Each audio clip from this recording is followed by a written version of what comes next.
And ఇప్పుడు మా తనికెళ్ళ భరణి గారిని మాట్లాడవలసిందిగా రిక్వెస్ట్ చేస్తున్నాము. వారి క్యారెక్టర్ గురించి ఏమైనా కొంచెం లీకులు చేయడానికి లేదు అంటే చాలా బలమైనటువంటి ఒక పాత్రని దాచిపెట్టారని అర్థమవుతోంది. సినిమా చూసే వరకు ఏది రిలీజ్ చేయడానికి లేదమ్మా, రివీల్ చేయడానికి లేదు. అందరికీ నమస్కారం. కమల్ హాసన్ గారి సినిమా మరో చరిత్ర దీపక్ మహల్లో చూశాను ఇక్కడ. అది చూడడమే ఒక అదృష్టం.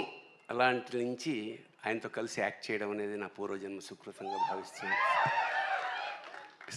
For that matter any artist మొత్తం భారతదేశంలో కాదు, యావత్ భూప్రపంచంలో లోకనాయకుడు అంటే కమల్ హాసన్.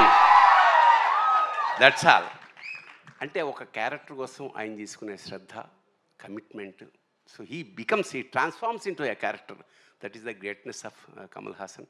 చరిత్ర మనకి బంగారు పుటలు చరిత్ర రాయాల్సి వస్తే కమల్ హాసన్ కోసం ఒక పేజీ కాదు, ఒక పేరా కాదు, ఒక బుక్ రాయాల్సి వస్తుంది. అలాగే మణిరత్నం సార్, ఆయన సినిమాలు చూసి పెరిగాం మేము. ఆ క్రమంలో నాకు అద్భుతమైన అవకాశం మిస్ అయింది ఒకప్పుడు. రజనీకాంత్ గారి సినిమా ఒకటి. తర్వాత అంటే ఆ వేషానికి నువ్వు అంతా చెక్ చేసిన తర్వాత నువ్వు సూట్ కావు, ఈ క్యారెక్టర్ ఏజ్ సరిపోలేదన్నారు. తర్వాత after a very long 30 years నాకు పొన్నియిన్ సెల్వన్లో స్క్రిప్ట్ రాసే అవకాశం వచ్చింది తెలుగుకి.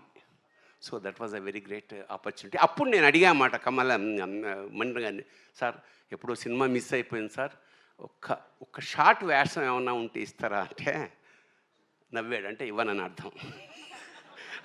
తర్వాత ఫోన్ వచ్చింది, చాలా పెద్ద వేషం, చాలా మంచి వేషం, వీళ్ళందరితో కలిసి చేసే అదృష్టం. మా నాజర్ గారు is one of my best friend in the industry.